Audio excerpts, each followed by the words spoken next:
बिस्मिल्लाहिर्रहमानिर्रहीम। अस्सलामुअलैकुम। मेरा नाम जाहिद है और आप देख रहे हो मेरे YouTube channel trade with Zahid. और ये वीडियो एसएमसी आईसीटी से कंप्लीट कोर्स की 5वीं वीडियो है। जिस तरह आप लोगों को पता है कि यहाँ हम स्टेप बाय स्टेप चीज़ों को सीखने की कोशिश करते हैं ताकि हमें स्ट्रक्चर मार्किंग सही तरीके से आ जाए। और स्ट्रक्चर मार्किंग क्यों ज़रूरी है, इसकी इम्पोर्टेंस मैं हर वीडियो में बार बार बता चुका हूँ। क्योंकि जब तक आप लोगों को स्ट्रक्चर सही तरीके से मार्क करना नहीं आता तो आप लोगों को एंट्री के लिए सही पॉइंट भी नहीं मिल सकते। तो इसलिए मोस्ट इम्पॉर्टेंट चीज़ जो है ट्रेडिंग के लिए वो है मार्केट स्ट्रक्चर की मार्किंग।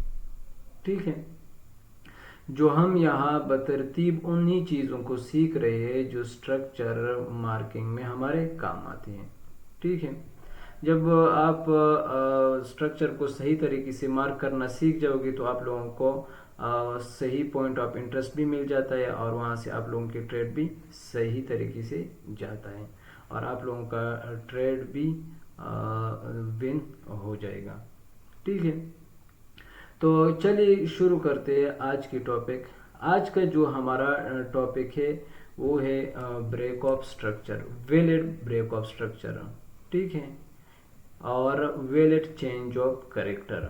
ठीक है, तो सबसे पहले हम ये जानने की कोशिश करते हैं कि ब्रेक ऑफ स्ट्रक्चर होता क्या है और ये किस तरह से मार्क किया जाता है। देखिए, जब भी मार्केट अपने पिछली स्ट्रक्चर को अपने पिछले जो उसने स्ट्रक्चर बनाया है उसको तोड़ देता है तो उसको ब्रेक ऑफ स्ट्रक्चर कहते हैं। ठीक है, जिस तरह हमने अप ट्रेंड में ये कहा था कि जब भी मार्केट अप ट्रेंड में हो और वो अपने हाई पॉइंट को ब्रेक करते हुए ऊपर जाता है तो उसको हमने क्या कहा था कि ये अप ट्रेंड हो। ठीक है, और जब भी मार्केट अपनी स्ट्रक्चर को जो पिछला स्ट्रक्चर उसने बनाया है उसको ब्रेक करते हुए जाता है तो उसको क्या कहेंगे, ब्रेक ऑफ स्ट्रक्चर, जिसे लोग BOSB लिख देते हैं। ठीक है, तो सबसे पहले हम ये जानने की कोशिश करते हैं कि वैलिड ब्रेक ऑफ स्ट्रक्चर किसी तरह होता है और ये किस तरह से मार्क किया जाता है। मैंने यहाँ पर एक मिसाल बनाया है आप लोगों के लिए ताकि आप लोग सही तरीके से समझ सके। बाद में इंशाल्लाह एक पूरी वीडियो जितनी भी चीज़ें हमने स्टेप बाय स्टेप पढ़ी है उनको जो है ना लाइव मार्केट में अप्लाई भी करेंगे। तो देखिए, यहाँ पर हमारे पास एक हाई पॉइंट है। ये हाई पॉइंट के लिए जो चीज़ें हमने पढ़ी थी वो आप लोगों को याद होगा। मैंने बस सिर्फ आपको समझाने के लिए ये मिसाल जो है ना बनाई है। बस ये समझ लीजिए कि यहाँ पर हमारे पास ये एक स्विंग हाई है, हाई पॉइंट है हमारे पास। ठीक है, और इस हाई पॉइंट के ऊपर जब एक कैंडल क्लोज हो जाती है, ठीक है, तो इसको ब्रेक ऑफ स्ट्रक्चर कहते हैं। कुछ इस तरह से हम एक लाइन लगा लेंगे, कुछ इस तरह से। ठीक है, जब मार्केट आ जाता है और इस पॉइंट के ऊपर एक कैंडल क्लोज कर देती है तो इसको ब्रेक ऑफ स्ट्रक्चर कहा जाता है। ठीक है, तो इसको हम क्या कंसिडर करेंगे, ब्रेक ऑफ स्ट्रक्चर, जिसे BOSB शॉर्ट जो है ना लिख सकते हो आप। अच्छा, जब हमारे पास ब्रेक ऑफ स्ट्रक्चर हो जाता है, ब्रेक ऑफ स्ट्रक्चर, तो इस हाई और इस क्लोजिंग के बीच में जो लोएस्ट पॉइंट होता है वो हमारे लिए लो होगा। ठीक है, कुछ इस तरह से हम इसको लाइन भी लगा लेंगे। ठीक है, इस पर हम लिख देते हैं लो, ये हमारा लो पॉइंट हो गया। ये क्यों ज़रूरी है आगे आप लोगों को इसका पता चल जाएगा। ठीक है, लेकिन याद रहे कि जब भी आपके पास एक हाई पॉइंट हो, ठीक है, जिस तरह ये है, ये हमारे पास एक हाई पॉइंट है ये वाला।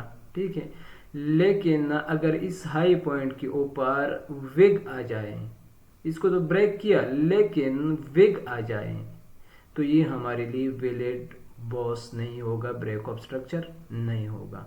ठीक है, जिस तरह मैंने इस मिसाल में आप लोगों के लिए बनाया है ताकि आप लोग कंफ्यूज ना हो जाए कि ये भी एक ब्रेक ऑफ स्ट्रक्चर है, लेकिन ये ब्रेक ऑफ स्ट्रक्चर नहीं है।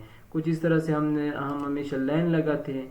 ठीक है, यहाँ पर अगर देख लीजिए सिर्फ विग आया है लेकिन कैंडल की क्लोजिंग नीचे आया है तो ये हमारे लिए वैलिड ब्रेक ऑफ स्ट्रक्चर नहीं होगा। और स्ट्रक्चर के लिए हमारा ब्रेक ऑफ स्ट्रक्चर के लिए हमारे पास ज़रूरी क्या है कि वैलिड हो, और वैलिड तब होगा जब एक कैंडल उसके ऊपर क्लोज हो जाए, ठीक है।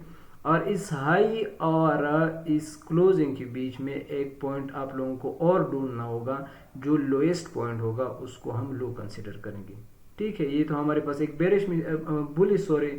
बुलिश मिसाल थी। अब हम देखते हैं बेरिश के एक एग्जांपल। और आप लोगों को याद होगा कि बेरिश ट्रेंड में हमने ये कहा था कि जब भी मार्केट अपने लो को ब्रेक करते हुए नीचे जाता है तो हम उसको क्या कंसिडर करेंगे कि ये एक डाउन ट्रेंड है, ठीक है। हमारे पास यहाँ पर एक लो पॉइंट है, ठीक है, यहाँ और हम इस पॉइंट पर जो है ना एक लाइन, सीधी लाइन मार्क कर देते हैं। जब भी मार्केट आ जाता है, ठीक है, और इस पॉइंट के नीचे, इस लो के नीचे एक कैंडल क्लोज कर देते हैं तो हम इसको क्या कंसिडर करेंगे, ब्रेक ऑफ स्ट्रक्चर, जिससे आप BOSB लिख सकते हो। और मैंने एक और जो है ना मिसाल यहाँ पर बनाई है ताकि आप लोगों को सही समझ आ जाए। लेकिन अगर वेग हो, कैंडल क्लोज नहीं हुआ हो, सिर्फ वेग हो, तो वो जो है ना वैलिड ब्रेक ऑफ स्ट्रक्चर नहीं है, कुछ इसी तरह से, ठीक है। अब ये हमारे लिए वैलिड ब्रेक ऑफ स्ट्रक्चर नहीं है, इसको हम ब्रेक ऑफ स्ट्रक्चर कंसिडर नहीं करेंगे। ये हमारे पास वैलिड ब्रेक ऑफ स्ट्रक्चर है क्योंकि इस लो के नीचे जो है ना एक कैंडल की क्लोजिंग हुआ है, ठीक है। अब अगर आप लोगों को कैंडल क्लोज कहाँ से ओपन होते हैं, कहाँ से जो है ना क्लोज होते हैं, उनके बारे में नहीं पता, तो मेरे सबसे पहली वीडियो जो है ना कैंडल के एनाटॉमी के बारे में आई थी, आप लोग जाकर वहाँ ये चीज़ें सीख लीजिए, ठीक है। उम्मीद करता हूँ यहाँ तक आप लोगों को कुछ चीज़ें क्लियर हो चुकी होंगी। अच्छा, जब यहाँ पर ब्रेक ऑफ स्ट्रक्चर हो जाता है, यानी जो हमारे लो पॉइंट है और उस लो पॉइंट को नीचे एक कैंडल क्लोज कर देते हैं, तो इस लो पॉइंट और इस क्लोजिंग के बीच में जो सबसे हाईएस्ट पॉइंट होगा, ये वाला, ये पॉइंट, ये हमारा हाई होगा। अब इसको क्यों हम मार्क करते हैं, इसके बारे में इंशाल्लाह आगे आप लोगों को समझ आ जाएगा, ठीक है। ये हमारे पास हाई पॉइंट हो गया, ठीक है। आई होप कि यहाँ तक आप लोगों को ये चीज़ें क्लियर हो चुकी होंगी। अच्छा, अब हम बात करते हैं चेंज ऑफ करेक्टर का, कि चेंज ऑफ करेक्टर क्या होता है।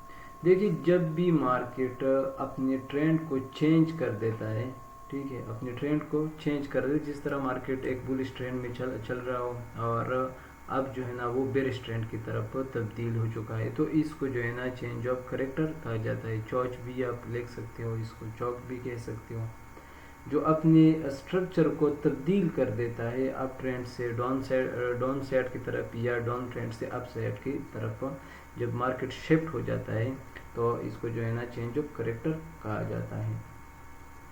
अब हमें किसी तरह से पता चल जाएगा कि अब मार्केट ने अपने स्ट्रक्चर जो है ना वो शिफ्ट कर दी है, वो अब अप साइड से डाउन साइड की तरफ आ रहा है। सबसे पहले हम एक बुलिश मिसाल ले लेते हैं बुलिश ट्रेंड के।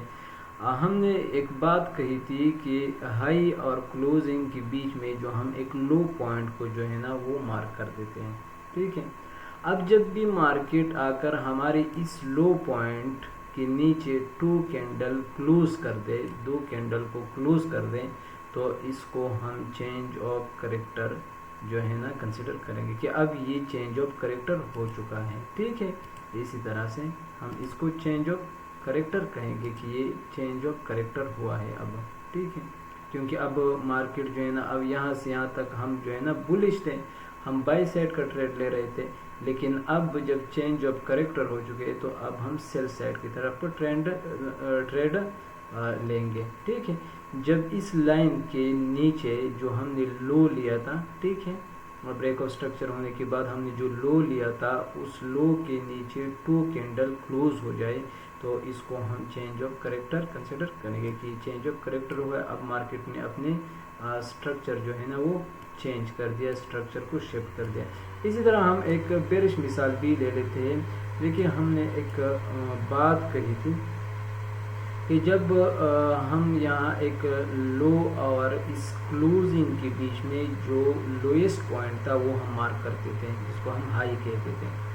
अब जब भी मार्केट इस हाई के ऊपर 2 कैंडल क्लोज कर दें, ठीक है, अगर आप लोगों को कैंडल क्लोज के बारे में नहीं पता कि कहाँ कैंडल किस तरह से, कौन सी कैंडल, बुलिश कैंडल कहाँ क्लोज होती है, बेरिश कैंडल कहाँ क्लोज होते हैं, तो सबसे पहली वीडियो जो मेरी आई थी कैंडल की एनाटॉमी के बारे में, आप लोग जाकर वहाँ वो वीडियो देख लीजिए, ठीक है। जब भी मार्केट यहाँ इस लाइन के ऊपर 2 कैंडल क्लोज कर दें, ठीक है, इसके ऊपर 2 कैंडल क्लोज हो जाए तो इसको हम चेंज ऑफ करेक्टर जो है ना कंसिडर करेंगे कि ये हमारे पास अब चेंज ऑफ करेक्टर हुआ है और यहाँ से यहाँ तक हम बेरिश ट्रेंड जो है ना बेरिश ट्रेड लेते थे। अब यहाँ से हम बुलिश हो चुका, तो यहाँ से हम बाई साइड की कोई अपॉर्चुनिटी ढूंढ कर वहाँ बाई साइड का ट्रेड लेंगे, ठीक है। तो इसको चेंज ऑफ करेक्टर